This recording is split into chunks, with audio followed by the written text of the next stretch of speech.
Muy buenos días, tengan todos ustedes. A nombre de la dirección del hospital y de su cuerpo de gobierno, les agradecemos su presencia en nuestra sesión general académica del día 22 de mayo del año 2025.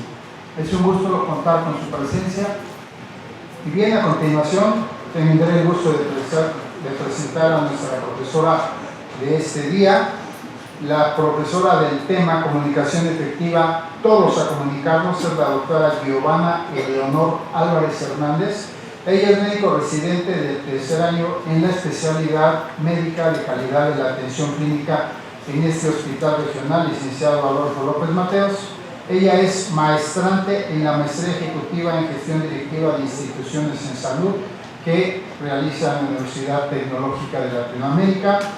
Ella es médica cirujana y homeópata, egresada de la Escuela Nacional de Medicina y Homeopatía del Instituto Politécnico Nacional y tiene un diplomado en Medicina Geriátrica en la Atención Primaria impartido por la Secretaría de Seguridad y Asistencia en el INGER y el Consejo Mexicano de Geriatría AC en el año 2021. Fue docente titular en la materia de anatomía humana, metodología de la investigación y embriología humana en la Universidad UCA. Démosle un aplauso a la doctora Giovanna Eleonor y gracias por aceptar que es nuestra profesora de este día. Hola, ¿qué tal? Buenos días. Un gusto, yo soy la doctora Giovanna Álvarez Hernández y antes que nada quisiera agradecer la invitación del área de enseñanza a nombre de la unidad de calidad, porque para nosotros estos espacios son muy valiosos para compartir esta información que es vital para nosotros como personal clínico. Entonces, sin más por el momento, damos continuidad a la ponencia del día de hoy, que sería comunicación efectiva, todos a comunicarnos. Comenzamos con el concepto de comunicación. Nosotros pensamos que lo tenemos claro día a día, es un proceso que utilizamos en nuestra vida cotidiana. Sin embargo, a veces no nos damos el título o el nombre que corresponde. Nosotros ya hoy en día no podemos vivir sin el celular. ¿Qué creen? Este es un medio de comunicación muy importante. Entonces, a diario, cada minuto, nosotros estamos entablando comunicación con todos nuestros elementos alrededor. Entonces, la comunicación como definición operacional nos dice que es un proceso en el que nosotros como individuos tenemos que interactuar con los demás mediante códigos, símbolos, a veces imágenes, el lenguaje, con la finalidad de que nosotros transmitamos un mensaje. Este mensaje va a estar envuelto en el proceso de la comunicación. Vamos a ver un poquito de la estructura de dicho proceso. Para empezar, tenemos que tener ciertos elementos. El primero es que tenemos que tener un emisor. El emisor somos nosotros, cuando nosotros queremos comunicar algo. Pero es importante que tengamos un objetivo, algún otro individuo que necesitemos que reciba ese mensaje. Ese mensaje va a ser transmitido mediante un código. El código puede ser verbal o no verbal. Podemos tener distintos idiomas, distintos lenguajes o incluso las imágenes.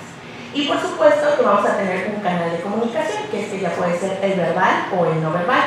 Pero, ¿para qué hacemos este tipo de circuitos? ¿Para qué hacemos este tipo de procesos? La finalidad es que llegue el mensaje y que nosotros tengamos un cambio en respuesta, o que incluso lleguemos a tener una retroalimentación. Y bueno, esta es la comunicación en sí. Nosotros como equipo clínico estamos muy familiarizados, que siempre nos dicen, tenemos que tener comunicación efectiva entre todos. Pero, ¿cuál es la diferencia entre la comunicación efectiva y la comunicación normal? Bueno, pues nosotros, como ya vimos dentro del proceso, podemos llevarlo a cabo. Sin embargo, no nos asegura que llegue el mensaje totalmente completo, correcto y que obtengamos la intención que necesitamos. Ya cuando llega correctamente, obtenemos esta retroalimentación deseada, es cuando nosotros le llamamos que es comunicación efectiva. Para tener comunicación efectiva tenemos diversos elementos, incluso desde el lenguaje corporal, la forma muy definida y concreta en la que tenemos que transmitir este mensaje, y estas son las técnicas que el día de hoy me voy a permitir compartirles. Bueno, los principales requisitos para que nuestra comunicación sea como tal efectiva es que debe de ser clara. Tenemos que tener el mismo lenguaje y debe de ser accesible. Pero nosotros como equipo clínico siempre estamos trabajando en equipos o estamos en juntas de trabajo, etc. Por ello es muy importante que esta comunicación nos integre entre todos. que incluso cuando ya sabemos cómo comunicarnos con nuestro equipo, esta comunicación se siga manteniendo y que forme realmente una relación entre todos. Ahora, también debemos de ser moderados en nuestra comunicación. Debe ser concisa, precisa y evitar burocracia. Imagínense, un ejemplo de nuestra vida diaria. Nosotros llegamos, queremos una solicitud y de repente empezamos: hola, buenos días, compañero, ¿cómo estás? Y fíjate que el día de hoy hace mucho calor y ay, cómo nos ha llegado de pacientes y con esta lluvia. Y entonces nosotros como personal de salud decimos: bueno, estoy ocupado, tengo demasiadas actividades, y casi como nosotros decimos, omitir la introducción, ¿no? Podemos llegar, decir claramente: hola, buenos días, compañero, ¿cómo estás? Ante todo la formalidad de educación, y posteriormente, ¿cuál es nuestro objetivo? ¿Me podrías permitir este formato para realizar tal estudio, ¿no? Entonces es por eso que nosotros debemos de ser también concisos para que nuestra comunicación pueda llegar y tener el efecto deseado.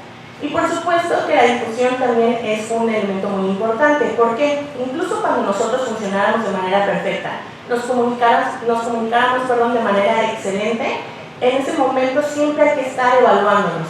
A lo mejor, y si nosotros tenemos un contexto muy diferente, con personal de información, con personal ejecutivo, va a cambiar obviamente nuestro lenguaje, y es por eso que se nos invita a tener una autoevaluación recurrente sobre nuestros canales y nuestras modas de comunicarnos.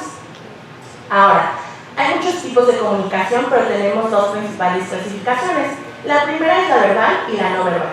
La verbal tiene un punto bien importante. Imagínense que de repente ahorita llegara y les dijera: hola, buenos días, ¿cómo están? El día de hoy se va a presentar la señora académica. Y los datos van a decir: ¿qué dijo? Y obviamente esto va a invitar a que no me pongan atención y pues incluso nos dé sueñito, ¿ok? También imagínense que yo de repente llegara, una disculpa, y les dijera: hola, buenos días, ¿cómo están? Estos van a decir: están en un concierto, ¿qué les pasa, no? Esto también va a influir en nuestra comunicación. Ahora, también tenemos la comunicación no verbal, que nosotros diríamos: bueno, eso no importa tanto, mientras yo diga la oración que quiera, el objetivo que yo tenga, eso no va a importar. Pero imagínense que yo usara las mismas palabras y les dijera en este momento: hola, buenos días, les vengo a dar la sesión. ¿Cómo están? Vengo a hablarles sobre comunicación efectiva. Ni siquiera me conocerían la cara, no sabrían qué lenguaje corporal estoy usando, o si de repente yo me pusiera así de una manera muy agresiva, pues obviamente no voy a transmitir el mensaje de la manera adecuada. También involucran los gestos, o cuando nosotros vamos y solicitamos algo y de repente decimos como: buenos días, ¿me puedes dar un formato? Pues obviamente no vamos a llegar de una manera amigable, y entonces va a haber una barrera de comunicación de manera inicial, que eso puede entorpecer todo el mensaje posterior. También necesitamos el contacto visual, que puede ser muy importante, la postura, el tono de voz, pero incluso dentro de la comunicación no verbal está otra variante, que es la comunicación escrita. Y nosotros como personal de salud, ante procesos tan variables de atención, ante tantos servicios que nosotros tenemos, imagínense que a todos tendríamos que comunicarnos de manera telefónica o de manera verbal. Nunca acabaríamos. Es por eso que nosotros también tenemos la comunicación escrita. Nos comunicamos mediante oficios, mediante solicitudes, mediante informes, mediante notas médicas. Y fíjense lo importante que es la comunicación escrita y nunca lo valoramos. Imagínense que ustedes no están en el turno matutino, pero quieren saber qué sucedió en ese momento, pues lo pueden hacer saber mediante una nota médica de valoración. Y vienen las barreras de comunicación. A pesar de que nosotros tenemos estas clasificaciones, a pesar de que nosotros tenemos estas divisiones, por más que las tenemos esclarecidas, tenemos barreras día con día.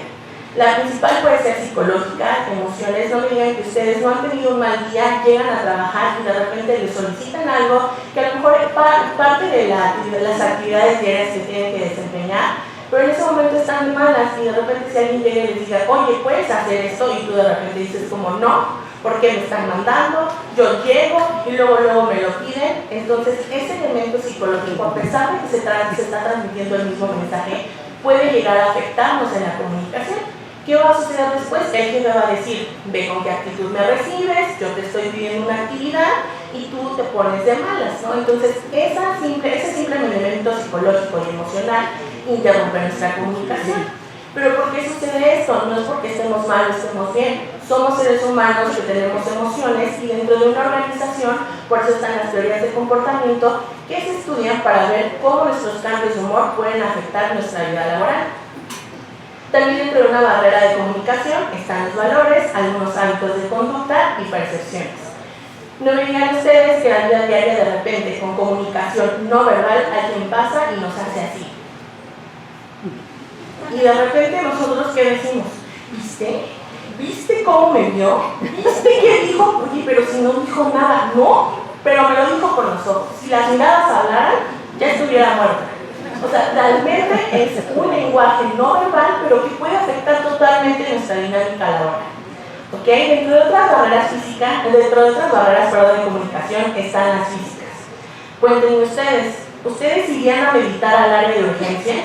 Está silencioso, callado, no hay ruido en absoluto. Pues claro que no, nuestra área de urgencias, como todas en el mundo, son muy dinámicas, tenemos alarmas, tenemos gente o pacientes con dolor, siempre hay constante ruido. Imagínense que en ese momento llega alguien y les dice, por favor, ¿puedes dar al paciente metamizol? ¿Qué? Imagínense que en ese momento las indicaciones médicas que son tan fluidas, con tanto ruido, puede ser que nosotros no escuchemos la indicación completa. ¿Cuál es el problema de esto? Afecta la comunicación y puede dar un error de medicación o errores que pueden desencadenar eventos adversos y ponen en peligro la seguridad de nuestros pacientes. También dentro de las barreras físicas están las distracciones, que en todo momento nosotros las tenemos. Hay ruido, el flujo de pacientes es muy continuo, nos podemos distraer por una u otra cosa, o cuando hacemos actividades simultáneas, esto también puede dar lugar a aquella pérdida de la comunicación. Y también tenemos las barreras de semántica. Imagínense que de repente yo llego, les estoy dando esta ponencia y les digo, el día de hoy les voy a enseñar algo. Y entonces les hago esta seña. Y ustedes dirán, doctora, pero qué grosera. Y si yo les explico y les doy el contexto que esto significa E en lengua de señas mexicanas, es la letra E, ¿qué pensarían? Cambia totalmente el contexto de nuestro mensaje. Imagínense que yo de repente llego ahorita y empiezo la presentación y les digo, y ustedes dirían, pues bueno, la doctora es mimo, la doctora nos hizo unos gestos medio raros, pero pues algo nos quiso comunicar, pero yo no lo entendí.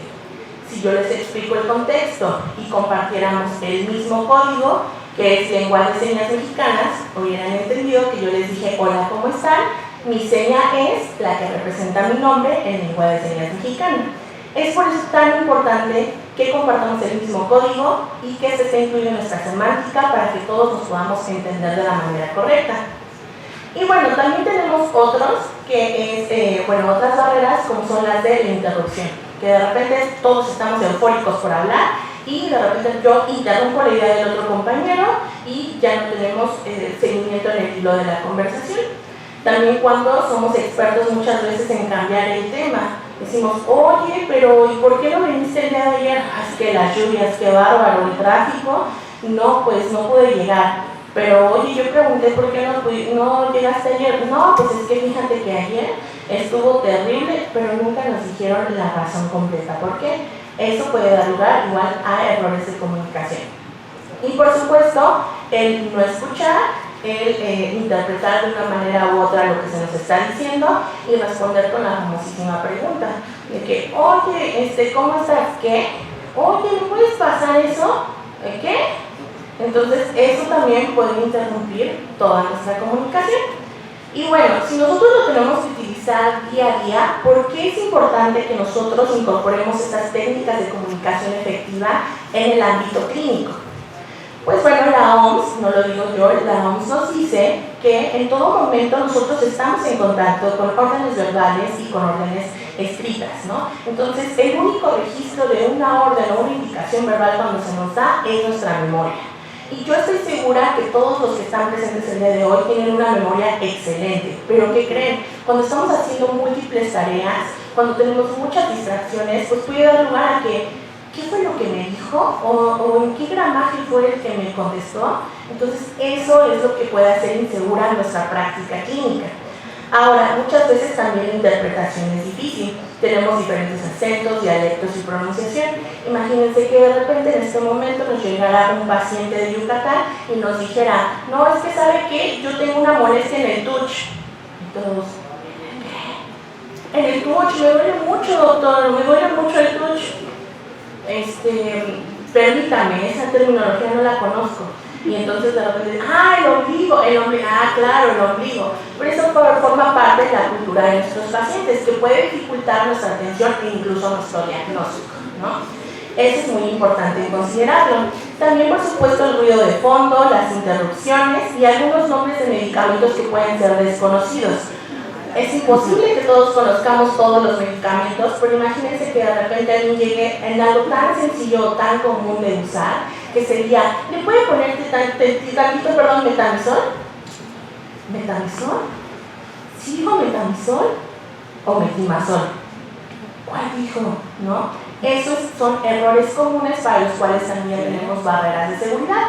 Lo más común es que esos medicamentos se llaman LASA, que significan look alike, sound alike, es decir, se parecen, se escuchan parecido y se escriben parecido. Pueden dar lugar a confusiones. Y por supuesto también que nosotros tenemos bastantes movimientos día a día. Los pacientes son muy dinámicos. Puede que en un momento lo tengamos en urgencias, en otro necesite un estudio de imagen de laboratorio o incluso necesite hospitalización. Imagínense por cuánto personal no pasa y entonces cada uno va a ser experto, pero en la fase de atención en la que le brindó al paciente. Pero para que todos tengamos ese contexto de manera global, es importante la comunicación entre el personal de salud. Y la OMS nos dice, bueno, las órdenes escritas o verbales pueden llegar a ser poco claras, trata de utilizarlo lo menos posible porque es la razón más analizada que hay una correlación con los errores de medicación, principalmente con las indicaciones de algún fármaco. Por lo tanto, nos dice que necesitamos instaurar barreras de seguridad, que vamos a ver más adelante dentro de esta ponencia.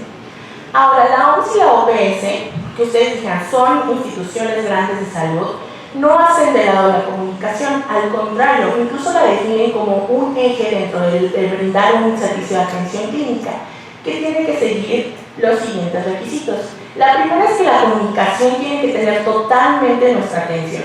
Yo sé que ustedes son expertos en hacer multitasking, pero es importante que nuestra atención esté en ese momento centrada en la orden o indicación que se nos va a dar. También tenemos que tener la actitud de recibir esta comunicación, el deseo de escuchar, interpretar correctamente, hablar solamente lo necesario, porque como les comentaba, tenemos a veces mucha burocracia o incluso somos de meter demasiado contexto, pero en la vida funcional rápida del equipo clínico muchas veces no es tan necesario. También necesitamos humildad y coraje. El primer acercamiento que yo tuve con esta información, yo dije, ¿cómo que humildad y coraje? ¿A qué se refiere con esto la OMS?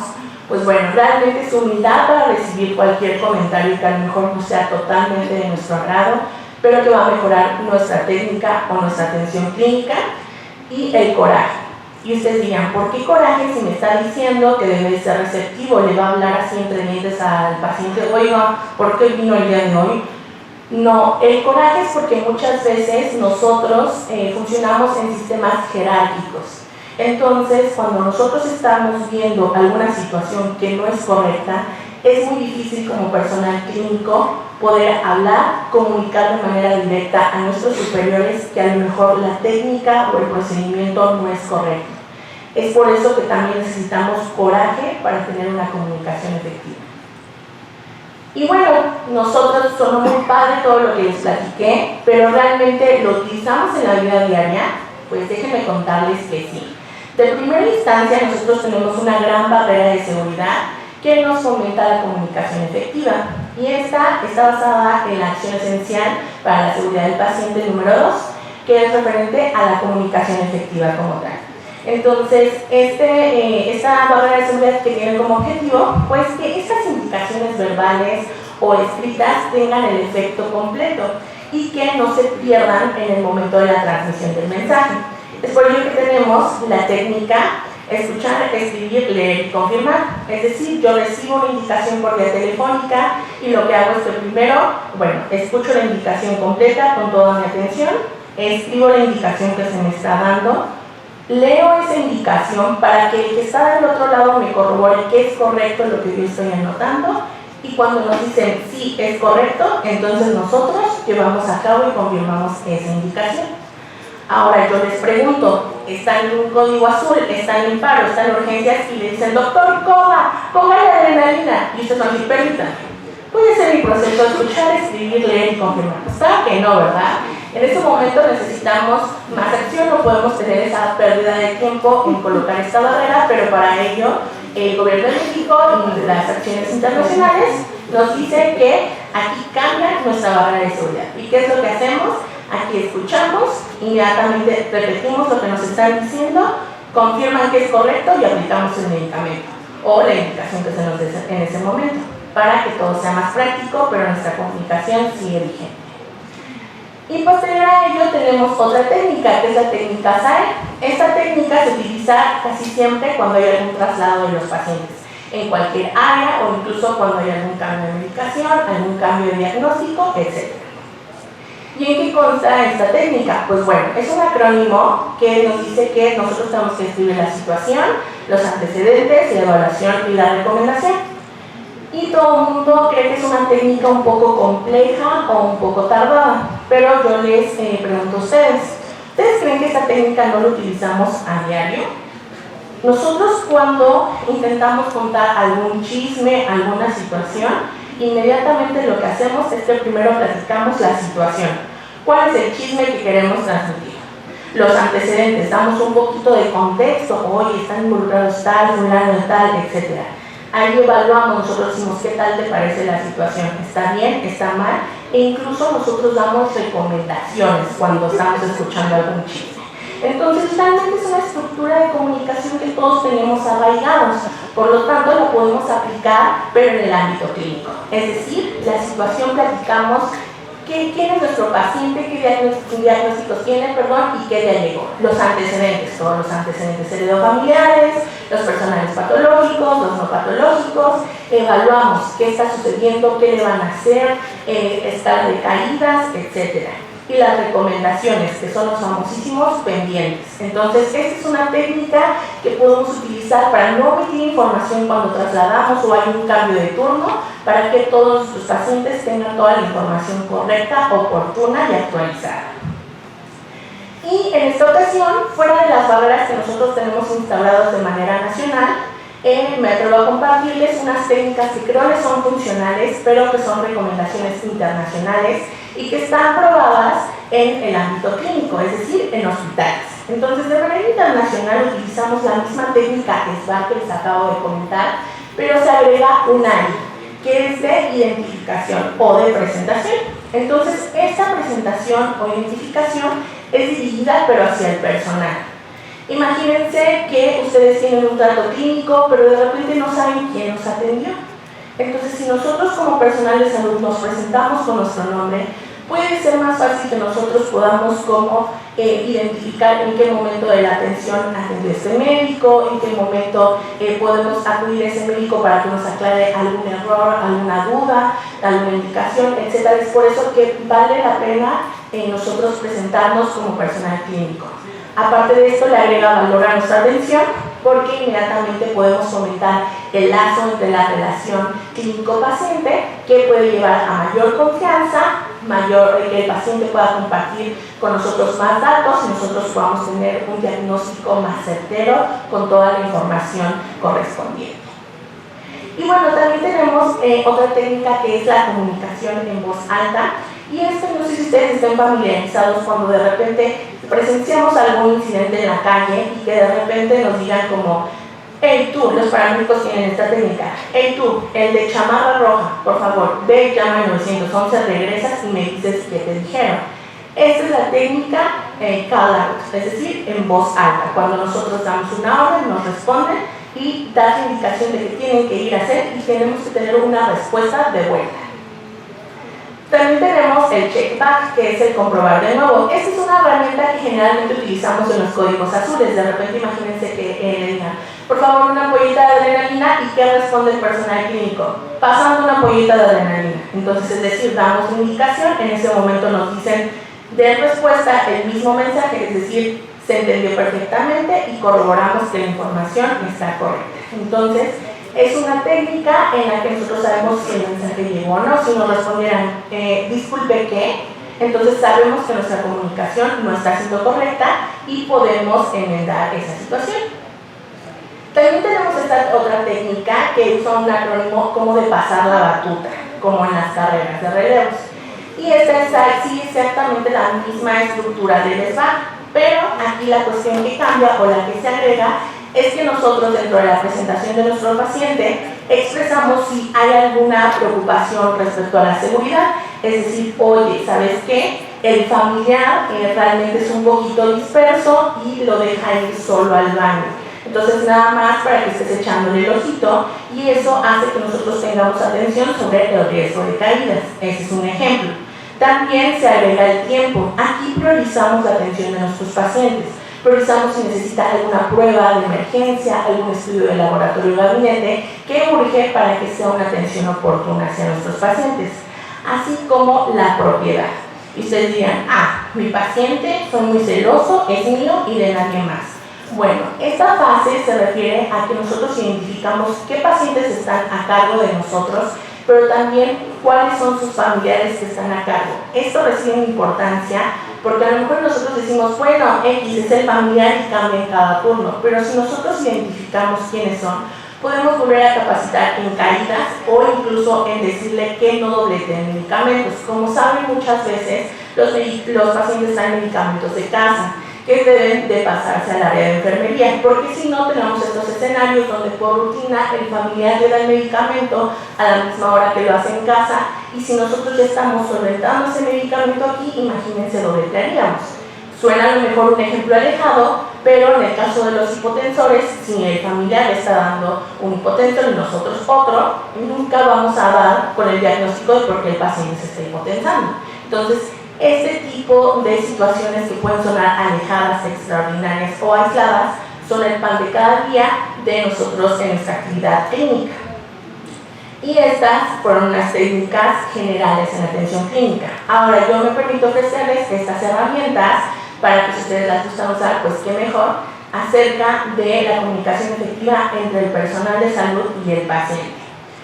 Y nosotros muchas veces llegamos, vemos al paciente y de repente en un escenario que me permito compartirles durante mi servicio social, nosotros teníamos un paciente que pues de repente un día dijo, yo no los quiero ver. Y entrábamos y el paciente no nos veía, el paciente decidió no hablar y en ese momento alguien de trabajo social se acercó y aplicó esta técnica que sin saberlo, pues bueno, tiene este nombre que es ENDET-BAT. Es decir, nosotros preguntamos qué ha estado pasando con su vida al paciente, cómo le puede llegar a afectar el diagnóstico, qué problemas está experimentando con el diagnóstico, cómo está manejando esto, y nosotros podemos mostrar empatía y decir, esto debe de ser muy difícil. Y ustedes dirán, ay doctora, usted tendrá tiempo de hacer eso, o a lo mejor y pues es muy aislado. Pero este tipo de técnicas ha demostrado estadísticamente que mejora la relación clínico-paciente. Entonces esto vuelve a ser repetitiva, esto alimenta que nosotros podamos tener una confianza que favorezca la transmisión de información y que nos permita tener todos los recursos para llegar a un diagnóstico adecuado. Y también tenemos la técnica AWARE. Ustedes no veían que de repente nosotros hemos visto o incluso lamentablemente experimentado que nosotros como personal clínico llegamos por rapidez, por cuestión de rutina y llegamos y ¡buenos días! Y abrimos la cortina del paciente. Espérame, ¿no? Y yo siempre tengo esta frase, evítense ver algo que no quieren ver y que el paciente también no quiere que vean. Entonces, por eso es muy importante este tipo de técnicas. Nosotros anunciamos nuestra presencia. Hola, buenos días, voy a pasar. Damos también la bienvenida al paciente y podemos llegar a sonreír. Y la sonrisa, a pesar de que puede sonar como un recurso pues muy banal, la sonrisa como comunicación no verbal, es decir, corporal, puede abrir bastantes puertas de comunicación con todos los pacientes y con el personal clínico. Entonces nosotros también llegamos, sonreímos, preguntamos si tiene alguna otra necesidad aparte de la que vamos, fomenta igual la confianza. También nosotros podemos revisar la interacción que tuvimos con nuestro paciente y explicarle que vamos a tener que volver a verlo, porque muchas veces los pacientes dicen, ya me siento acosado, o sea, todo el día me vienen a ver, ya me vinieron vinieron a ver en la mañana, por favor que déjenme en paz. Entonces en este momento es donde nosotros también podemos explicar que por su situación de gravedad o por su situación que no es tan grave el cuadro, vamos a espaciar las visitas y salimos con amabilidad. También está la técnica de Patient Pitch Back. Es decir, nosotros pues podemos aventar una consulta increíble, que nosotros seguimos las mejores prácticas, guías de práctica clínica 10 de 10, pero de repente el paciente nos ve y nos dice, ¿entendió? Sí, y la siguiente consulta, ¿cómo se sintió? ¿Le fue muy bien con sus óvulos vaginales? Pues fíjese que sigo bien, pero como que están difíciles de pasarlos, ¿no? Están como muy grandes. Imagínense ese error, nosotros nos aventamos una increíble consulta, pero no nos aseguramos que el paciente nos entendiera correctamente algo tan pequeño como la guía de administración del medicamento que recetamos. Entonces, si nosotros dentro de nuestra consulta hacemos una breve pausa para decir, ¿entendió? Y nos dicen, sí doctor, cuénteme, ¿de qué va su tratamiento? Y si ellos son capaces de respondernos de qué va su tratamiento, cumplimos con el objetivo de nuestra consulta. Ahora, yo les pregunto a ustedes, como personal clínico, ¿ustedes nunca se han enfrentado a un conflicto? A muchos, ¿verdad? Entonces, aquí les va una técnica o técnicas de comunicación que les pueden servir el día a día en nuestro campo clínico. La primera se llama Two Challenge Rule, y esto es cuando de repente estamos en una situación que estamos viendo que le están regando. Algo está mal, hay una situación que no corresponde y nosotros de repente decimos, híjole, ¿cómo lo digo? Aquí imagínense que estamos en quirófano, ustedes han estado cerca del paciente, ven que la rodilla que se tiene que operar es la derecha, pero el marcaje quirúrgico está en la izquierda. Y en ese momento ustedes dicen, híjole, ¿y cómo les voy a decir? ¿No? Así de, híjole, están mal, se equivocaron. Pues obviamente todos van a decir, ay, ¿qué? No lo van a tomar de la manera adecuada. Entonces, si nosotros abordamos en primera a alguien del equipo y le decimos, ¿creen que esa es la rodilla correcta? Puede generar inquietud y entonces volvemos, eso desencadena que podamos volver a checar nuestra hoja de verificación de cirugía segura o el marcaje quirúrgico. Si de repente nos dicen, sí es la derecha, sí es la izquierda, entonces yo abordo a otro personal del equipo y le puedo decir como, oye, esto me preocupa porque puede ser un incidente de seguridad del paciente que estemos operando el miembro que no es. Entonces eso genera inquietud, podemos hacer una pausa y en ese momento podemos corregir ese error. También se puede vincular con esta técnica que se llama COS, que es, podemos decir, fíjate que estoy preocupado porque esta situación me está incomodando. ¿Por qué? Pues se vaya a sentir incómodo otro lado. No, me siento incómodo porque esto puede ser un problema de seguridad del paciente que nos involucra a todos y que puede llegar lugar a situaciones más complejas. Entonces en ese momento nos invita a volver a hacer una pausa para ver si podemos verificar y corregir esa situación. También tenemos esta técnica que se llama DESC, que es cuando nosotros podemos llegar a describir una situación en específico, expresamos cómo nos hace sentir, sugerimos cuál podría ser la mejora y si no lo hacemos, cuáles serían las consecuencias. Y cuando nosotros podemos llegar a tener un problema de jerarquía, es decir, cuando tenemos que expresar hacia personal de salud que está en un orden jerárquico menor o mayor a nosotros, podemos utilizar esta técnica, es decir, explicamos cualquiera que fuera la situación, o a lo mejor decir, oye, creo que a lo mejor me están reportando que esta situación de medicación está incomodando a todos los demás. Vamos a explicar cuál es la acción, vamos a intentar explicar cómo debe de ser esa acción, las preocupaciones que generan alrededor y hay una parte muy importante que es la de calidad. Aquí es cuando nosotros preguntamos a la persona si está entendiendo la situación. Porque puede que la otra persona diga, no, yo estoy haciendo lo correcto y todos los demás están haciéndolo de manera incorrecta. Entonces es aquí donde se aclara el punto de comunicación si hay alguna laguna o alguna hendidura que no estamos entendiendo.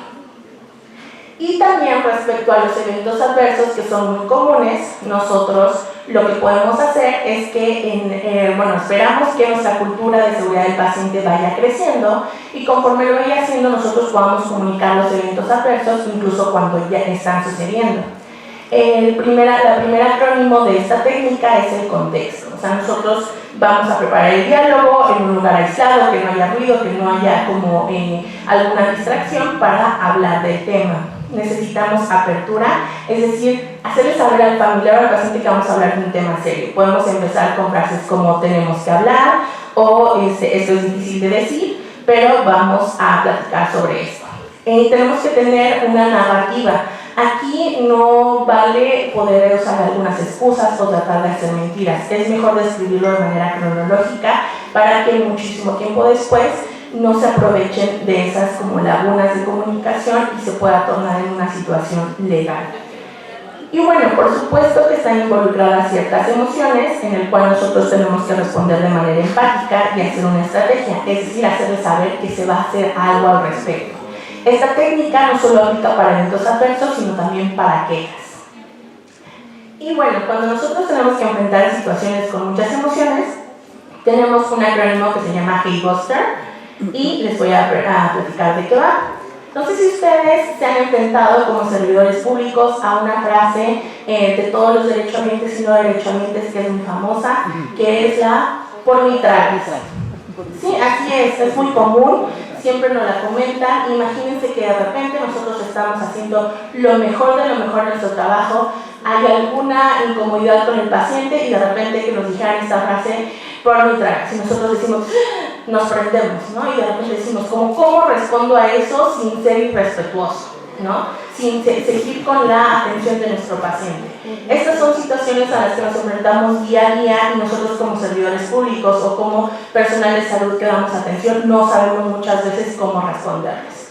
Bueno, esta es una técnica que solventa esta situación. Lo primero que tenemos que hacer es que nosotros como personal de salud tenemos que tomar un respiro de 6 segundos. ¿Por qué? Porque eso nos ayuda a relajarnos y nos ayuda a romper la tensión en este momento de diálogo bidireccional, que muchas veces puede llegar a ser bidireccional porque todos están con un contexto adecuado. Entonces, nosotros tenemos que estar preparados, no tenemos ningún pensamiento o no vamos a hacer alguna declaración ya con algún precepto o con algún estereotipo, y lo que vamos a hacer es que vamos a respirar 6 segundos y podemos contestar como, ok, cuéntenme su situación, ¿qué está pasando? Y ustedes dirán como, pero me va a seguir gritando. Pero el hecho de nosotros decir, cuénteme qué está pasando, cuénteme más cuál es su situación, rompe porque la dinámica del diálogo está esperanzado a que nosotros tengamos una respuesta agresiva. Esto para seguir fomentando el diálogo agresivo y que no lleve a una buena resolución. Entonces lo que nosotros podemos hacer es expresar que nos cuenten más sobre su situación para saber totalmente el contexto y poder ver cuáles son los puntos en los que nosotros sí podemos ayudar o en cuáles no, en cuáles tenemos que canalizar, o si incluso en ese momento nosotros detectamos que la situación va dirigida hacia la violencia y nosotros tenemos que activar un código moral, porque no está dentro de nuestras capacidades resolver en ese momento ese conflicto. Y nosotros, en caso de que no vaya dirigido hacia la violencia y podamos entablar un diálogo correspondiente, entonces ahí sí ya utilizamos el siguiente acrónimo, que es empatizar, validar y responder con un desearía que no fuera así, desearía que esta situación no lo hubiéramos enfrentado, pero vamos a realizar esto. Entonces ese es un acrónimo. Pero también yo les pregunto a ustedes, muchas veces ahorita estamos sufriendo una situación como país de migración, en el cual podemos encontrar pacientes que a lo mejor no son de aquí de México o incluso dentro de nuestra República Mexicana, tener varias diferencias. Para eso está la interculturalidad dentro de la comunicación efectiva, que ¿qué quiere decir? Es el proceso de comunicación e interacción entre personas o grupos con identidades de culturas específicas diferentes, e incluso entre nuestros pacientes. Nosotros tenemos que respetar como sus creencias y sus valores. Nosotros como hospital podemos respetar que a lo mejor nuestras pacientes embarazadas quieran venir con un moñito rojo con ojitos, ¿no? También tenemos que saber cuál es su ambiente. A lo mejor nosotros no podemos pedir que tenga una técnica de cuidado si no tiene un cuidador primario en casa.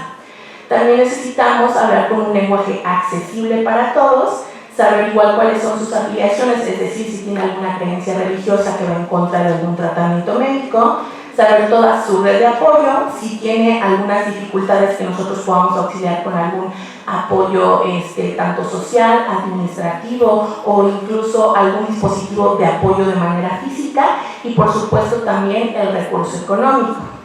Y aquí es algo muy importante. Nosotros tenemos que tratar de hablar el mismo lenguaje que los pacientes o tratar de aperturarnos a ser más abiertos a cierta terminología que no es clínica como tal.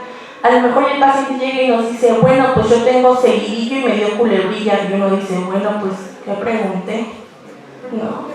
Y de repente si nosotros traducimos y tenemos esta apertura de saber que culturalmente el seguidillo puede ser diarrea y que a lo mejor culebrilla puede ser un brote de herpes zóster, podemos empezar a entender cuál es el lenguaje coloquial de nuestros pacientes para integrarlo o hacer fusión con el lenguaje clínico y poder llegar a entendernos, porque creo que es lo que ambos lados queremos saber para poder resolver de manera clínica a lo que viene. Entonces, esta es una parte muy importante que no consideramos dentro de la comunicación, pero que es crucial para poder comunicarnos no solo con nuestros pacientes, sino con todos. Muchas veces tenemos compañeros foráneos que utilizan cierto lenguaje o ciertos términos que nosotros decimos, ¿eso qué fue? ¿No? Y ya cuando nos explicamos, eso enriquece nuestra cultura, enriquece nuestro bagaje y nos enriquece incluso como personas fuera de la situación laboral. Y bueno, por último, nosotros hablamos de comunicación por parte de la unidad de calidad, pero ustedes digan cuál es el medio de comunicación con nosotros. Pues los invitaría a escanear el boletín, que es un medio de comunicación documental, donde podemos entablar un canal con la unidad de calidad, la coordinación, y entre todos ustedes, donde también los invitamos, porque el espacio está abierto para que ustedes puedan hacer colaboraciones. Entonces, sin más por el momento, esto sería todo mi parte. Esta ponencia tiene como importancia pues favorecer la comunicación no solo con nuestros pacientes, sino nosotros también como personal clínico y por supuesto también como personas, y poder sacar estas técnicas diarias también a nuestra vida personal. Entonces sería todo por mi parte y pues muchas gracias.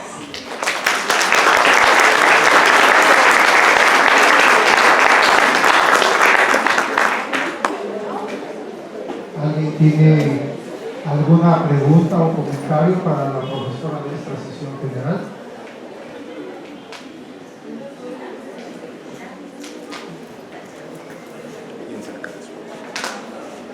Bueno.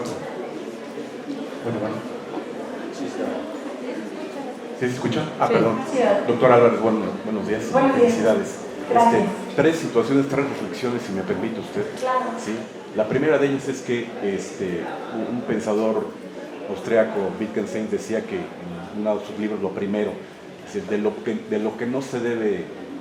que no se puede hablar es mejor callar. La comunicación, el proceso del lenguaje nos lleva a este tipo de situaciones, que bueno, fue el monto de lo que nos está entregando usted como tal, de todas las ambigüedades que tiene, todas las fallas. El lenguaje es un elemento imperfecto en la psique humana, y eso de alguna manera nos va a dar al traste con todo esto. Esta es la primera reflexión. ¿Qué tanto estos procesos de comunicación se ven ya dados per se por el hecho de ser humanos y de no ser capaces de moldear de manera adecuada el lenguaje con el que cotidianamente lo estamos? Y puso muchos ejemplos, incluso el lenguaje corporal. Esa es la primera. La segunda, no lo recuerdo bien, si usted ya nos hizo favor de dar alguna plática aquí, no lo recuerdo, sobre todo por esta situación del ejemplo que nos pone del lenguaje de señas. Alguien no lo comentó también así. Pero a lo que voy es, ¿por qué cree usted, y esto es una pregunta específica, ¿por qué cree usted que en el hospital esto desgraciadamente, y no es el hospital, yo creo que no es pecado de este hospital, ¿sí? No ha permeado como se debe, ¿sí? Porque en 1992 vino la guerra de Yugoslavia, donde en un terreno que había sido Yugoslavia, ¿sí? la Eslavia de los sureños, que es la traducción, había muchas etnias, estaban los croatas, los bosnios, los serbios, los montenegrinos, y no se llevaban bien. Había años de que no se llevaban bien, había una falta de comunicación completa, porque ellos se acometían o se entendían como etnias.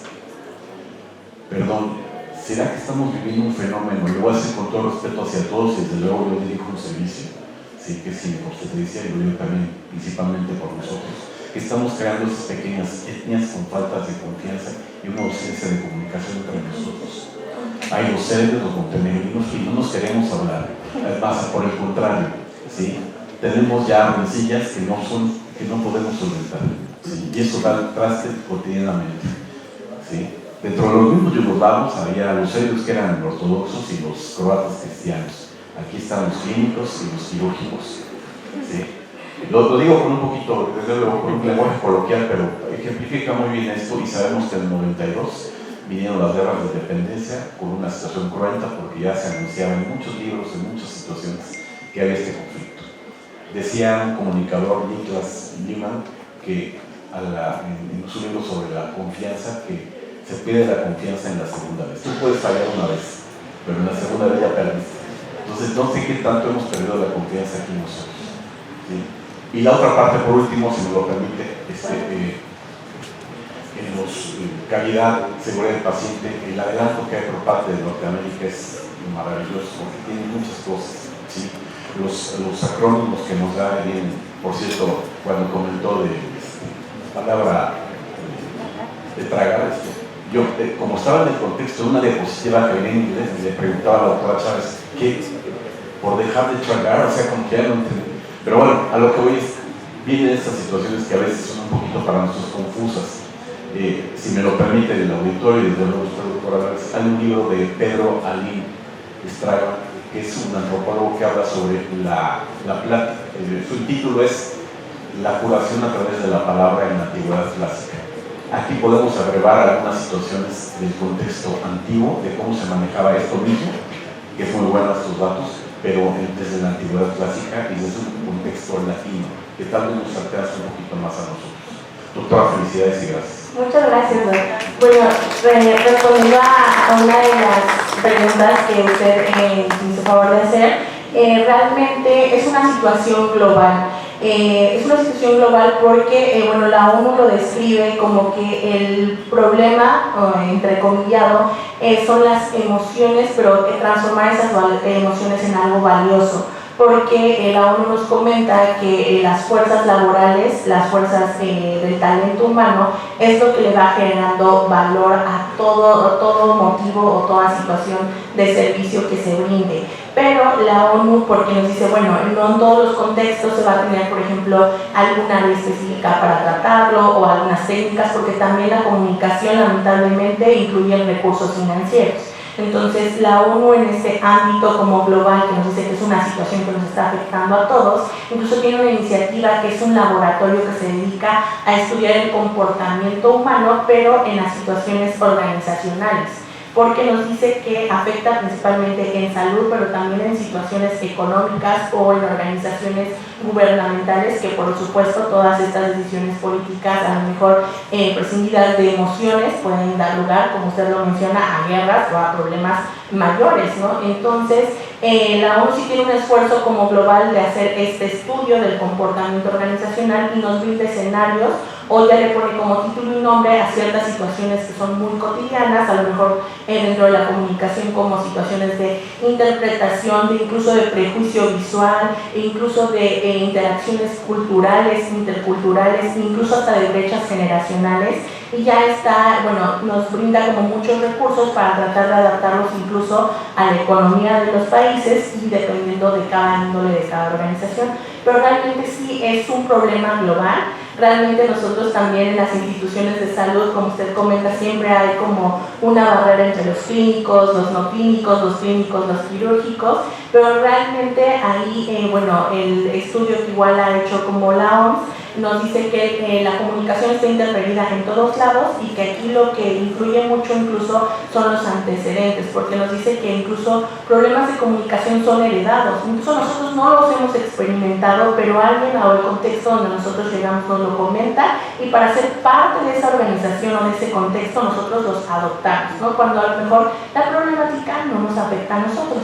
Entonces también la comunicación trascendida o heredada es donde nosotros tenemos que cortar ese ciclo y realmente igual, vuelvo a redondar un poquito, la ONU nos brinda ciertos recursos como incluso lo que nos dice la ONU López de ser valiente, romper esos ciclos y poder entablar como nuevas técnicas de comunicación. Algo que también está ayudando de manera global pues es la comunicación digital, que ya igual rompe con muchas barreras internacionales o que teníamos incluso por distancias o por infraestructura y que nos permite llegar pues de una manera más fácil o incluso la información o tomar como estas decisiones, pero siempre y cuando sean informadas, ¿no? Entonces hoy en día tenemos mucho acceso a muchos recursos, Igual las instituciones globales nos hacen referencia a que podemos llegar a utilizar estos recursos en la vida diaria, incluso en ambientes como muy formales, y pues lo que hoy está en boga de todos, que es también la inclusión de la inteligencia artificial, que también nos puede ayudar como técnica de comunicación efectiva entre todos.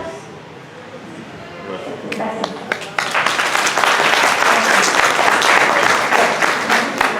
Buenos días, Gio. Buenos días. Primero que nada, muchas felicidades. Realmente para nosotros en la coordinación de calidad es un orgullo ver el crecimiento de cada uno de ustedes y sobre todo el desenvolvimiento que cada día están logrando. Muchas gracias por esta presentación. Esperemos que sirva como una herramienta que pueda aplicarse en cada uno de los procesos y cada una de las atenciones que brindamos a nuestros pacientes y que impacte de una manera enorme y positiva. Esto es importante en alusión a que el pasado mes de octubre del año pasado, valga la redundancia, se llevó a cabo la encuesta de cultura de calidad en cuanto a la percepción que tenemos como personal de salud. Dentro de la opinión que externó el mismo personal, quedó como manifiesto la falta de esa comunicación efectiva y la comunicación entre los equipos de trabajo. Esta plática, esta presentación es una gran oportunidad para poder desarrollar cada una de estas estrategias, cada una de estas herramientas y poder fortalecer, como ya lo había dicho, la atención y la comunicación entre nosotros mismos. Nuevamente, por todo esto, felicidades y muchas gracias. Gracias. Muy bien. ¿Alguien más que quisiera hacer algún comentario? Se lo comunico, permítame. Muy buenos días. Yo soy una compañera que estoy con ustedes en el laboratorio clínico. Yo sí quiero comentar algo muy importante que generalmente se repite muchas veces, que los médicos nos hacen solicitudes de laboratorio abreviadas, estudios que en el área particular se manejan de diferente manera. Y yo sí les solicito a los compañeros que por favor cuando hagan una solicitud de laboratorio al paciente especifiquen qué estudio es el que requieren. Generalmente abrevian o tachan lo que creen que están solicitando. Entonces, si hay alguna duda acerca de ese estudio, por favor llamen a la extensión que tenemos en el laboratorio para aclarar ese estudio y que el paciente no pierda tiempo a la hora de hacer la toma de muestras y dar el resultado y que el médico pueda tener también el diagnóstico correcto. Esa sería un comentario que yo les hago a mis compañeros. Sí, muchas gracias. Las abreviaciones luego nos pasan como a afectar porque cada uno sabe el contexto de esa abreviatura, pero contra los demás pues no es correcto. Muy bien. Pues no me queda más que agradecer a la doctora Giovanna Leonor Álvarez Hernández con un reconocimiento que le otorga a la dirección del hospital por su excelente ponencia en la sesión general académica de este día con el tema comunicación efectiva. Doctora Giovanna, muchas gracias. Un aplauso, por favor.